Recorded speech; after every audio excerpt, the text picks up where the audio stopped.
Hello movie lovers, আশা করি সবাই বেশ ভালো আছেন। খুব কমন একটা প্রবাদ আছে, মদ, নারী আর জুয়া, এই তিনটা জিনিসের কোনো একটাতে যার নেশা আছে সেই ব্যক্তি কখনোই স্থায়ী উন্নতি করতে পারে না। প্রিয় দর্শক, আজ আপনাদের এমনই একজন জুয়ারির গল্প শোনাবো যে কিনা ভাগ্যের কাছে বারবার হেরে গিয়েও জুয়া খেলা ছাড়তে পারে না, ফলে সে অসংখ্য ধার দেনাতে ডুবে যায়। জুয়ার নেশা যে মানুষের কতটা ভয়ঙ্কর পরিণতি ডেকে আনতে পারে সেটা সদ্য রিলিজ হওয়া ballot of a small player মুভিটা দেখলেই বুঝতে পারবেন। তো চলুন ভিডিওতে সবাই একটা করে লাইক দিয়ে বাস্তবমুখী এই গল্পটা উপভোগ করি।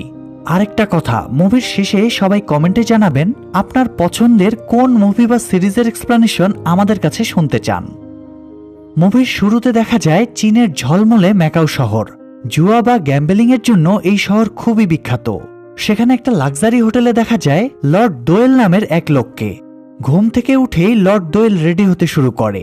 তার একমাত্র নেশা এবং পেশাই হলো জুয়া খেলা। তো রেডি হয়ে সে নিজের সেফ ভোল্ট খুলেই আপসেট হয়ে বলে, টুপলিং পং, একটা টাকাও ভেতরে নেই। আসলে সে যে কখন কিভাবে টাকাগুলো হেরেছে এটাও সে ভুলে গিয়েছে। কিন্তু জুয়া না খেলে তো সে থাকতে পারবে না, তাই সে রুমের প্রতিটা জায়গায় খোঁজাখুঁজি শুরু করে। একটা জায়গায় সে অল্প কিছু টাকা পায়, আর এগুলো দিয়ে সে আজ জুয়া খেলবে। এ সময় হোটেল স্টাফ এসে তার দরজায় কড়া নাড়ে। তখন লর্ড দোয়েল নীরব হয়ে যায়, যেন ভেতরে কেউই নেই। স্টাফ দরজার নিচ দিয়ে একটা খাম ফেলে রেখে চলে যায়। স্টাফ চলে গেলে দোয়েল খুব সাবধানে সবার নজর এড়িয়ে হোটেলের পেছনের দরজা দিয়ে বাইরে যাওয়ার চেষ্টা করে, কিন্তু তবুও সে হোটেল ম্যানেজারের কাছে ধরা পড়ে যায়। ম্যানেজার দোয়েলকে হোটেলের বিলের রিসিটগুলো দেখিয়ে বলে তার অলরেডি 3,52,000 হংকং ডলার বাকি পড়ে আছে। দোয়েল তখন ফাপড় মেরে বলে আগামীকাল ব্যাংক বন্ধ, পরশু ব্যাংক খুললে সে হোটেলের অ্যাকাউন্টে টাকা পাঠিয়ে দেবে। ম্যানেজার বুঝতে পারে দোয়েল ফাপড় মারছে, এই জন্য সে দোয়েলকে সতর্ক করে দেয় আগামী মঙ্গলবারের ভেতরে টাকা পরিশোধ না করলে সে দোয়েলকে পুলিশে ধরিয়ে দেবে। ম্যানেজারের কথা শুনে দোয়েল খুব টেনশনের সাথে বেরিয়ে যায়। সে প্রায় কেঁদেই ফেলবে এমন সিচুয়েশন হয়। এরপর সে রেইনবো নামের একটা ক্যাসিনোতে যায়। এখানে সে এর আগে আসেনি। সে এখানে ব্যাকারাট নামের একটা গেম খেলবে। এই গেমটাও কার্ড দিয়ে খেলা হয়, তবে এই গেমে ফেস কার্ড মানে কিং, কুইন, জ্যাকব এসবের কোনো ভ্যালু নেই। গেমে কার কোন সংখ্যার কার্ড পড়েছে এটা দিয়েই কে জিতবে সেটা নির্ধারণ হয়।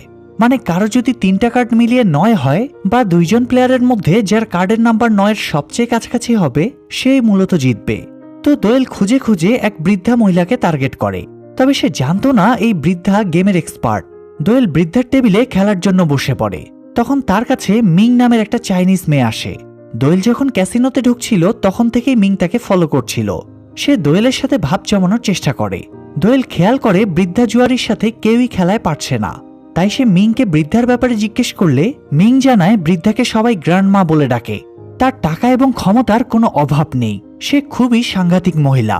তবে গ্র্যান্ডমাকে দেখে দোয়েলের সেরকম কিছুই মনে হচ্ছিল না, তাই সে গ্র্যান্ডমার সাথে খেলতে বসে এবং প্রতিটা রাউন্ডে হেরে সব টাকা ফুরিয়ে যায়। তখন মিং দোয়েলকে 12% সুদের বিনিময়ে লোনের অফার করে, আর মিং এর মূলত কাজই হলো এটা, সে প্লেয়ারদের চড়া সুদে লোন দেয়। তো দোয়েলের কাছে এই মুহূর্তে মদের বিল দেওয়ারও টাকা ছিল না, তার উপরে আবার লোন নিয়ে খেললেও সে শিওর হেরে যাবে। এই জন্য সে বাথরুমে যাবার নাম করে ক্যাসিনো থেকে পালিয়ে যায়। পরের দিন সকালে ঘুম ভেঙে দোয়েল একটা ক্যাফেতে নাস্তা করতে যায়। এ সময় কেউ একজন বিল্ডিং থেকে ঝাঁপ দিয়ে আত্মহত্যা করে। দোয়েল বাইরে ছুটে এসে লোকটার লাশ দেখতে পায়। এই লোকটাও দোয়েলের মতো প্রফেশনাল জুয়ারি। অনেক ধার দেনা হয়ে যাওয়ায় সে সুইসাইডের পথ বেছে নিয়েছে। সেখানে সে মিংকেও দেখতে পায়। লোকটা মিংয়ের কাছ থেকেও ধার নিয়েছিল। লোকটার বউ মিংয়ের উপর ঝাঁপিয়ে পড়ে এবং বলে যে সে যদি টাকা ধার না দিত তাহলে লোকটার এই পরিণতি হতো না। দোয়েল তখন মিংকে বাঁচাতে এগিয়ে যায়।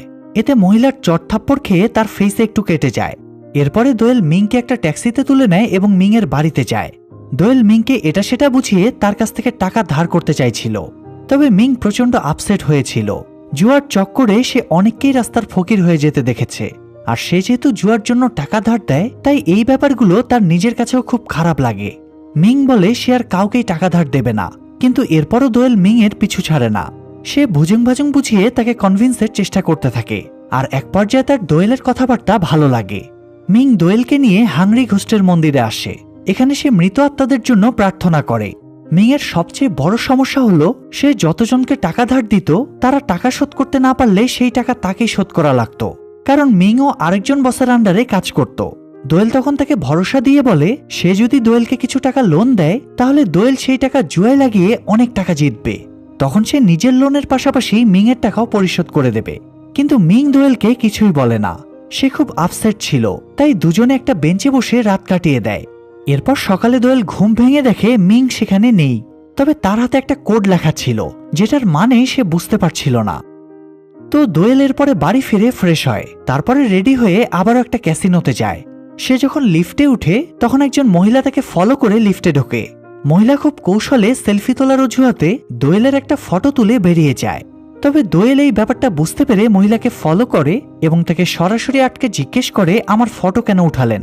মহিলা প্রথমে ব্যাপারটা অস্বীকার করে, তবে দোয়েল তাকে কড়াভাবে ফটোটা ডিলিট করতে বলে চলে যাচ্ছিল।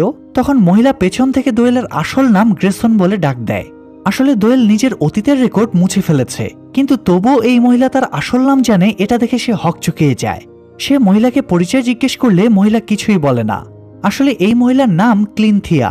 সে একজন প্রাইভেট গোয়েন্দা। দোয়েল তার লাইফে বহু লোকের টাকা আত্মসাৎ করেছে, আর তাদেরই কোনো একজন টাকা উদ্ধারের জন্য ক্লিনথিয়াকে হায়ার করেছে। কিন্তু এখানে উল্টো দোয়েলই ক্লিনথিয়ার কাছে $500 চেয়ে বলে, আপনি আমার ফটো তুলেছেন তাই আমাকে $500 দেন। মানে শালায় তো দেখি চরম লেভেলের বাটপার। যাই হোক, ক্লিনথিয়া সেটা দিতে না চাইলে দোয়েল আচমকা ক্লিনথিয়ার ব্যাগ নিয়ে দৌড় দেয়। অনেকক্ষণ ধাওয়ার পরে ক্লিনথিয়া দোয়েলকে ধরে ফেলে, তবে দোয়েল কৌশলে ক্লিনথিয়ার ফোনটা ব্যাগ থেকে বের করে রেখেছিল।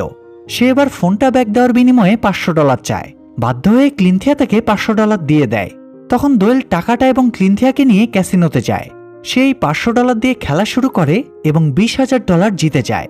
এরপর সে এর 50% শেয়ার মানে $10,000 ক্লিনথিয়াকে দিতে চায়, তবে ক্লিনথিয়া জুয়ার টাকা ছোবে না বলে সেখান থেকে বেরিয়ে যায়। দোয়েলের জন্য অবশ্য এটাই ভালো হয়। সে টাকাটা নিয়ে সোজা গ্র্যান্ডমার কাছে চলে যায় এবং আগের বারের মতো এবারও সব টাকা হেরে যায়। মানে কথায় আছে না, কুত্তার লেজ কখনো সোজা হয় না। তো গ্র্যান্ডমার কাছে হারার পরে সে হতাশ হয়ে বেরিয়ে আসে। তার জুতার ভেতরে একটা নোট লুকানো ছিল। সে ওই নোটটা দিয়ে আরেকটা গেম খেলে, কিন্তু সেখানেও হেরে যায়।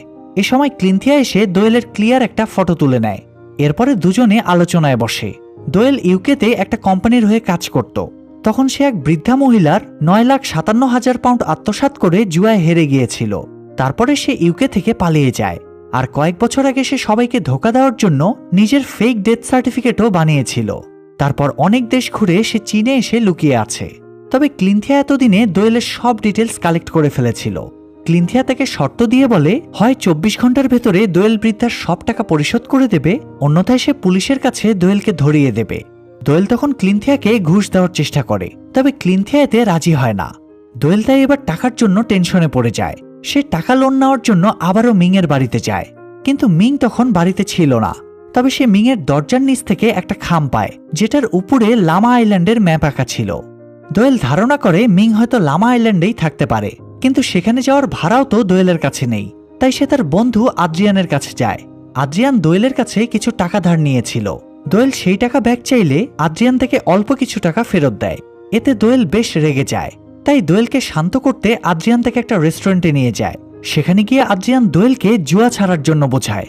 তবে দোয়েলের বর্তমান যা পরিস্থিতি, তাতে হয় তাকে একসাথে অনেক টাকা জিততে হবে, আর না হয় মরতে হবে। কথা বলার সময়ে আদ্রিয়ান দোয়েলের আসল নাম গ্রেসন বলে সম্বোধন করে। এতে দোয়েল বুঝে যায় আদ্রিয়ানও তার আসল পরিচয় জানে, আর সম্ভবত সেই ক্লিনথিয়াকে দোয়েলের ব্যাপারে জানিয়েছিল। তাই এই নিয়ে দুজনের মধ্যে একটু টোকাটুকি হয়। এরপরে খাওয়া দাওয়া শেষ করে আদ্রিয়ান নিজের ভাগের বিলটা দিয়ে চলে যায়। তখন বাধ্য হয়ে দোয়েলকে নিজের পকেটের টাকাগুলো দিয়ে দেওয়া লাগে। তবে এখন সে কি করবে বুঝে উঠতে পারছিল না, কারণ লন্ডনের ওই বৃদ্ধার টাকা তো সে জোগাড় করতে পারছে না। তাই লাস্ট পর্যন্ত সে সুইসাইডের সিদ্ধান্ত নেয়। তবে সে যেহেতু খুব বেশি টেনশনে ছিল, তাই টেনশন কমানোর জন্য সে খেতে শুরু করে। রেস্টুরেন্টে যত ভালো ভালো খাবার আছে সব খেতে থাকে, যদিও তার পকেটে একটা টাকাও ছিল না। তাই একসময় সে বিল না দিয়ে পালানোর চেষ্টা করে, কিন্তু গার্ড থাকায় সে পালাতে পারে না। এদিকে ওয়েটার আবার বিল নেওয়ার জন্য দোয়েলের সামনে স্টিল দাঁড়িয়েছিল। দোয়েল পকেট হাতড়ে দেখে পকেটে ওই লামা আইল্যান্ডের ভিউ কার্ড ছাড়া আর কিছুই নেই। এ সময় সে হঠাৎ মিংকে দেখতে পায়। মিং আসতেই সে তার সাথে এটা সেটা কথা বলতে শুরু করে। এটা দেখে ওয়েটার সেখান থেকে চলে যায়। তবে কিছুক্ষণ পরেই দোয়েলের শারীরিক অবস্থা খারাপ হতে শুরু করে এবং সে হার্ট অ্যাটাক করে। এরপর দোয়েলের জ্ঞান ফিরলে দেখে সে লামা আইল্যান্ডে মিং এর বাড়িতে আছে। মিং তার জন্য খাবার রান্না করছিল। দোয়েলকে উঠতে দেখে মিং জানায় গত 2 দিন সে অজ্ঞান হয়েছিল। আজকে মঙ্গলবার শুনে দোয়েল টেনশনে পড়ে যায়, কারণ আজ তো সে হোটেলের টাকা না দিলে হোটেল কর্তৃপক্ষ তাকে পুলিশে ধরিয়ে দেবে। যেই সিনটা মুভির শুরুতে দেখেছিলাম আমরা। তো সে তখনই শহরে ফিরতে চায়, তবে মিং বোঝায় এখন তো দোয়েলের কাছে কোনো টাকা নেই, সে হোটেলে ফিরেই বা কি করবে। মিং এর কথায় দোয়েল এবার থেমে যায়। এরপরে তারা একসাথে ফ্রেশ হয়। রাতে মিং দোয়েলকে জিজ্ঞেস করে সে কেন পালিয়ে বেড়াচ্ছে। দোয়েল জানায় সে আজ পর্যন্ত অনেকজনের কাছে টাকা ধার করেছে, এমনকি একজন অসহায় বৃদ্ধাকে পর্যন্ত ঠকিয়েছে, এই জন্যই সে পালিয়ে বেড়াচ্ছে। প্রতিদিনই তার অনুশোচনা হয়, সে সবার ধার পরিশোধ করে অন্তত একটা দিন হলেও স্বাধীনভাবে বাঁচতে চায়। দোয়েল এবার জিজ্ঞেস করে মিং তাকে কেন হেল্প করছে। মিং জানায় তুমি আর আমি প্রায় একই রকম, আমি যেই গ্রামে জন্মেছি সেখানে মেয়ে সন্তানকে অভিশপ্ত ভাবা হয়, তাই একটু বড় হয়ে আমি বাড়ি থেকে টাকা চুরি করে সেটেল হওয়ার জন্য পালিয়ে আসি, আর এই শোকে আমার বাবা হার্ট অ্যাটাক করে মারা যায়। এরপরে কয়েক বছর ধরে আমি টাকা জমিয়ে সেই টাকা আমার মায়ের কাছে পাঠাই, কিন্তু মা সেই টাকা না নিয়ে ফেরত পাঠিয়ে দেয়। তাই একদিক থেকে দোয়েল আর মিং এর কষ্ট প্রায় একই রকম ছিল। তো সকালে দোয়েল ঘুম থেকে উঠে দেখে মিং কোথাও নেই। সে খাবার রান্না করে মিং এর জন্য অপেক্ষা করে, কিন্তু মিং আর আসে না। দোয়েলের তখন পাশের একটা কুটিরের দিকে নজর যায়, তাই সে কুটিরের সামনে গিয়ে দেখে সেটাতে স্মার্ট লক লাগানো। সে কি মনে করে যেন হাতের লেখা কোডটা তালাতে ইনপুট দিতেই সেটা খুলে যায়। তখন সে ভেতরে ঢুকে দেখে দুটো ব্যাগ ভর্তি টাকা। এতগুলো টাকা একসাথে দেখে কার বা মাথা ঠিক থাকে, তার উপরে আবার সে যদি জুয়ারি হয় তাহলে তো কথাই নেই। দোয়েল সেখানে আর এক বিন্দু দেরি না করে সব টাকা নিয়ে একটা বোটে চড়ে ম্যাকাওতে চলে আসে। এরপরে সে সোজা চলে যায় ক্যাসিনোতে। এখন তো তার কাছে টাকার অভাব নেই, তাই সে নিশ্চিন্তে খেলতে শুরু করে এবং সমানে জিততে থাকে। সেখানে আবার ক্লিনথিয়া তাকে খুঁজতে চলে এসেছিল, তাই সে পালিয়ে অন্য ক্যাসিনোতে চলে যায়। দোয়েল যেভাবে খেলছিল সেভাবেই জিতেও যাচ্ছিল, তাই আশেপাশে সবাই এসে তার খেলা দেখতে ভিড় জমায়। ফলে সে কন্ট্রোল রুমে থাকা সিসি ক্যামেরার অপারেটরদের নজরেও পড়ে যায়। তারা দোয়েলকে ভালোভাবে নোটিস করতে শুরু করে। অবশেষে অনেক টাকা জিতে দোয়েল হোটেলে ফিরে আসে এবং হোটেলের সব বিল পরিশোধ করে দেয়। এরপরে আরও কিছু এক্সট্রা টাকা দিয়ে বলে আমার রুমে কয়েক বোতল বাংলা পাঠিয়ে দাও। যাই হোক, দোয়েল ড্রিঙ্ক করে আয়নার সামনে দাঁড়িয়ে স্মোক করছিল। হঠাৎ তার হ্যালুসিনেট হয় আয়নাতে তার গলাটা অনেক লম্বা দেখাচ্ছে, আর আয়নার ভেতর থেকে ভয়ঙ্কর একটা দানব বের হয়ে আসছে। এটা হ্যালুসিনেট করে দোয়েল খুবই ঘাবড়ে যায়। পরের দিন তার সাথে আরেকটা অঘটন ঘটে। গতদিন সে যেই ক্যাসিনোতে খেলেছিল তার মালিক দোয়েলের সাথে দেখা করে। গতদিন দোয়েল একটা মিরাকেল ঘটিয়ে ফেলেছে, তার পরপর 7 বার 9 নম্বর উঠেছে, যেটা আজ পর্যন্ত কখনো ঘটেনি। আর এমনটা ঘটাও প্রায় অসম্ভব। ক্যাসিনোর মালিক বলে তাদের একজন অপারেটর সিসি ক্যামেরা দেখেছে দোয়েলের পেছনে একটা ছায়ার মতো কিছু দাঁড়িয়েছিল। তাদের ধারণা দোয়েলের সাথে একটা ভূত বা আত্মা আছে, যে কিনা দোয়েলকে জিততে হেল্প করেছে। ক্যাসিনো মালিকের কথা শুনে দোয়েল হেসে ফেলে, কারণ সে একদম ভিত্তিহীন কথাবার্তা বলছে। এই যুগে এসেও ভূত প্রেতে বিশ্বাস করা অযৌক্তিক। তাই দোয়েল তার কাছে সিসিটিভি ফুটেজ দেখতে চায়, তবে মালিক ফুটেজটা দেখাতে চায় না। পাশাপাশি সে ওয়ার্নিং দেয় দোয়েল আর তার ক্যাসিনোতে খেলতে পারবে না। দোয়েল বলে ব্যাপার না, সে অন্য কোনো ক্যাসিনোতে খেলবে। কিন্তু ক্যাসিনো মালিক জানায় সে ম্যাকাওয়ের সমস্ত ক্যাসিনোতে দোয়েলের ডিটেলস এবং ফটো পাঠিয়ে দিয়েছে, তাই দোয়েল এখানে আর কোনো ক্যাসিনোতেই খেলতে পারবে না। এটা শুনে দোয়েল ভাবে ওরা হয়তো দোয়েলের জেতাটা সহ্য করতে পারছে না, এই জন্যই তাকে এভাবে আটকাতে চাইছে। দোয়েল তাই রাগ করে হোটেলে ফেরে এবং রাগের মাথায় প্রচুর খাবার খেতে শুরু করে। সে স্বাভাবিকের চেয়ে অনেক বেশি খেয়ে ফেলে। অতিরিক্ত খেয়ে তার শরীর খারাপ হতে শুরু করে। সে বাথরুমে বমি করতে ছুটে যেতে গিয়ে পড়ে যায়। তখন সে আবারও ওই দানবের মতো জিনিসটাকে হ্যালুসিনেট করে। এরপরে সে টিভিতেও সেম দানবকে দেখে ঘাবড়ে যায়। মিং একবার তাকে এই দানবের ব্যাপারে বলেছিল, এই দানবটারও অনেক খিদে, এটা যতই খাক না কেন এটার পেট কখনো ভরে না। আসলে এই মুভিতে হয়তো এটাকে দিয়ে মানুষের লোভকে বোঝানো হয়েছে, কেননা লোভ এমন একটা জিনিস মানুষ পুরো দুনিয়া পেয়ে গেলেও তৃপ্তি মেটে না। তো যাই হোক, দোয়েলের কাছে তখনও 8 মিলিয়ন হংকং ডলার ছিল। সে ওই ক্যাসিনোর মালিককে ফোন দিয়ে বলে তার কাছে 8 মিলিয়ন আছে, সে জাস্ট একটা দান ব্যাকারাট গেম খেলবে, এতে হয় সে জিতবে না হয় হারবে। যদি হেরে যায় তাহলে এটাও প্রমাণ হয়ে যাবে তার সাথে কোনো ভূত বা আত্মা নেই। এটা শুনে ক্যাসিনো মালিক রাজি হয়ে যায় এবং দোয়েলকে ক্যাসিনোতে আসার পারমিশন দেয়। দোয়েল ক্যাসিনোতে ঢোকার সময়ে ক্লিনথিয়া থেকে আটকে বলে তার তো বৃদ্ধার টাকা ফেরত দেওয়ার কথা ছিল, সে অলরেডি টাকা দেওয়ার ডেডলাইন পার করে ফেলেছে, তাই এখন সে পুলিশ ডাকবে। দোয়েল তখন ক্লিনথিয়াকে বলে এখন আমার কাছে যা টাকা আছে তাই দিয়ে আমি তোমার ক্লায়েন্টের 3 ভাগের 1 ভাগ টাকাও শোধ করতে পারবো না। তাছাড়া আমার আরো অনেক পাওনাদার আছে, তাদের টাকাগুলো আমাকে শোধ করতে হবে। তাই আমাকে এখন পুলিশ ধরিয়ে দিলে তোমার কোনো লাভ হবে না, বরং আমাকে খেলার সুযোগ দাও, এতে আমাদের সবারই লাইফ পাল্টে যাবে। এটা শুনে ক্লিনথিয়া আর তাকে না আটকিয়ে শেষবারের মতো আবারও একটা সুযোগ দেয়। তো এরপরে দোয়েল আবারও খেলা শুরু করে। তার প্রতিপক্ষ ছিল প্রিন্স লরেন্স। কিন্তু ইন্টারেস্টিং ব্যাপার হলো এই লরেন্স হলো তারই বন্ধু আদ্রিয়ান। সেও হয়তো দোয়েলের মতোই ছদ্মবেশী। আদ্রিয়ান খেলার জন্য এত টাকা কোথায় পেল, দোয়েল সেই ব্যাপারে মাথা না ঘামিয়ে বরং খেলাতে মনোযোগ দেয়। আদ্রিয়ানও দোয়েলের মতোই বড় অঙ্কের টাকা বাজিতে লাগিয়ে দেয়। এরপরে খেলা শুরু হয়। প্রথমে এমন সিচুয়েশন হয় সবাই ধরেই নেয় দোয়েল হেরেই যাবে, কিন্তু লাস্টে আবারও দোয়েলের কার্ডের নম্বর 9 হয়ে যায়। আর এই গেমে 9 হওয়া মানে নিশ্চিত জিতে যাওয়া।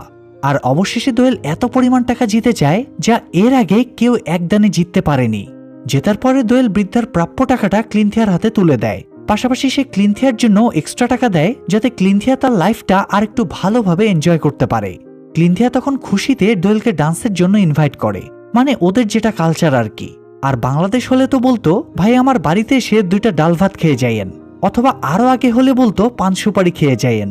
যাই হোক, এরপরে দোয়েল সোজা রেইনবো ক্যাসিনোতে চলে যায়, কারণ গ্র্যান্ডমার সাথে তার পুরনো হিসাব নিকাশ বাকি আছে। সে একবারও গ্র্যান্ডমাকে হারাতে পারেনি, আর আজ সে গ্র্যান্ডমাকে হারাতে চায়। তাই সে ক্যাসিনোতে যায় এবং দেখে গ্র্যান্ডমাও তার জন্য অপেক্ষা করে আছে। গ্র্যান্ডমা জানতো দোয়েল নিশ্চয়ই খেলার জন্য আসবে। সে দোয়েলকে 3 কার্ড গেম খেলার জন্য চ্যালেঞ্জ করে। এতে দোয়েল বেশ অবাক হয়, কারণ এটা এমন একটা গেম যেখানে উইনিং প্রাইস হলো বাজির চেয়ে 100 গুণ বেশি। মানে দোয়েল এখানে 5টা টাকার ব্রিফকেস নিয়ে এসেছে, আর সে যদি জিতে তাহলে 500টা টাকার ব্রিফকেস পেয়ে যাবে।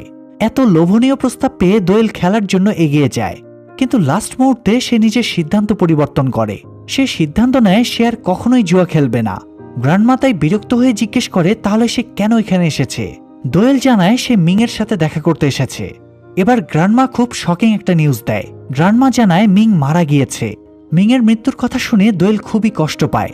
দোয়েল আরো অবাক হয় এটা জেনে যে গ্র্যান্ডমা মিং এর মৃত্যুর যেই ডেটটার কথা বলছে সেদিন রাতেই তো দোয়েল আর মিং হাংরি ঘোস্ট মন্দিরের সামনে বসে গল্প করছিল। তাই কথাটা দোয়েলের বিশ্বাসই হচ্ছিল না। গ্র্যান্ডমা জানায় মিং পানিতে ঝাঁপ দিয়ে সুইসাইড করেছিল। তার সব জিনিসপত্র তার বাড়িতে পাঠিয়ে দেওয়া হয়েছিল। মিং এর মৃত্যুর কথা শুনে দোয়েল খুব কষ্ট পায়। সে সোজা মিং এর এখানকার বাসায় চলে যায়, কিন্তু সেখানে গিয়ে দেখে সব ফাঁকা। দোয়েল পকেট হাতড়ে লামা আইল্যান্ডের ভিউ কার্ডটা বের করে।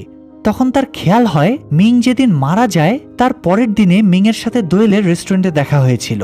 মানে সে হার্ট অ্যাটাক করার সময়ে মিং তাকে হেল্প করেছিল। কিন্তু বাস্তবে তো এরকম কিছুই ঘটেনি। আসলে সেদিন অতিরিক্ত প্যানিকড হয়ে সে মিংকে কল্পনা করেছিল। মানে ওই সময় সে মিং এর কথাই ভাবছিল, কারণ সে যেই পরিস্থিতিতে ছিল তাতে শুধুমাত্র মিংই তাকে টাকা ধার দিয়ে হেল্প করতে পারত। সেই জন্য মূলত দোয়েল হার্ট অ্যাটাকের সময়ে মিংকে কল্পনা করেছিল। হার্ট অ্যাটাকের পরে সম্ভবত রেস্টুরেন্টের স্টাফরা তার পকেটে লামা আইল্যান্ডের ম্যাপ পেয়েছিল, তাই তারা দোয়েলকে লামা আইল্যান্ডে ফেলে এসেছিল। সেখানে জ্ঞান ফেরার পরেও সে মিংকে কল্পনা করতে থাকে, আর সেখানে গিয়েছিল বলেই সে মিং এর রাখা সেই টাকাগুলো উদ্ধার করতে পেরেছিল। তবে এত কিছু কি সত্যিই কাকতালীয় হতে পারে, নাকি মিং এর আত্মাই দোয়েলকে গত এই কয়েকদিন হেল্প করেছিল, যার কারণে সে ক্যাসিনোতে অনেক টাকাও জিতেছিল? এবং ক্যাসিনো মালিকও তো বলেছিল তারা সিসি ক্যামেরায় দেখেছে দোয়েলের পাশে কোনো ছায়া দাঁড়িয়ে তাকে হেল্প করছে। যাই হোক, দোয়েল এসব নিয়েই ভাবছিল। তখন সে বাইরে বাজির আওয়াজ শুনে জানালার কাছে এসে দাঁড়ায়। আজকে সেই হাংরি ঘোস্ট উৎসব। হাংরি ঘোস্ট বা লোভের প্রতীককে আজ উৎসবের মাধ্যমে পুড়িয়ে ফেলা হচ্ছে। দোয়েল তখন ব্রিফকেস নিয়ে ছুটে হাংরি ঘোস্টের মন্দিরে যায়। এরপরে সে সমস্ত টাকা আগুনে ফেলে পুড়িয়ে দেয়। টাকাগুলো পুড়িয়ে দিয়ে দোয়েল সেখানে আসে যেখানে লাস্ট টাইম সে আর মিং টাইম স্পেন্ড করেছিল। টাকার পাশাপাশি দোয়েল নিজের ভেতরে লোভকেও পুড়িয়ে ফেলেছে। টাকার লোভ না থাকায় অবশেষে তার নিজেকে স্বাধীন মনে হচ্ছিল, আর তার মুখে এক চিলতে স্বাধীনতার হাসি দেখিয়ে এই সুন্দর গল্পটা এখানেই শেষ হয়ে যায়। প্রিয় দর্শক, লোভ, ড্রাগ এবং জুয়ার নেশা মানুষকে ধ্বংস করে দেয়। মনে রাখবেন, যে জিনিস সহজে পাওয়া যায় সেই জিনিস তত সহজেই নষ্ট হয়ে যায়। বিশেষ করে জুয়া মানুষের মনের ভেতরে এতটাই লোভ ঢুকিয়ে দেয় সে আর এই লোভের ফাঁদ থেকে বের হতে পারে না। ফলে শেষ পর্যন্ত তার ধ্বংস অনিবার্য হয়ে পড়ে। তাই নিজেকে এসব বিপদগামী হওয়া থেকে রক্ষা করুন, এতে আপনার জীবন সুন্দর হয়ে উঠবে। তো আজ এই পর্যন্তই। এক্সপ্লানেশন ভালো লাগলে ভিডিওতে লাইক দিন এবং আপনার পছন্দের মুভি বা সিরিজের নাম কমেন্টে জানিয়ে দিন। পরবর্তী ভিডিওতে হয়তো আপনার পছন্দের এক্সপ্লানেশন নিয়ে হাজির হব, তাই সেটা দেখার জন্য অবশ্যই চ্যানেলটি সাবস্ক্রাইব করে বেল বাটনটি অল প্রেস করে রাখুন। সবাই ভালো থাকবেন, সুস্থ থাকবেন। আল্লাহ হাফেজ।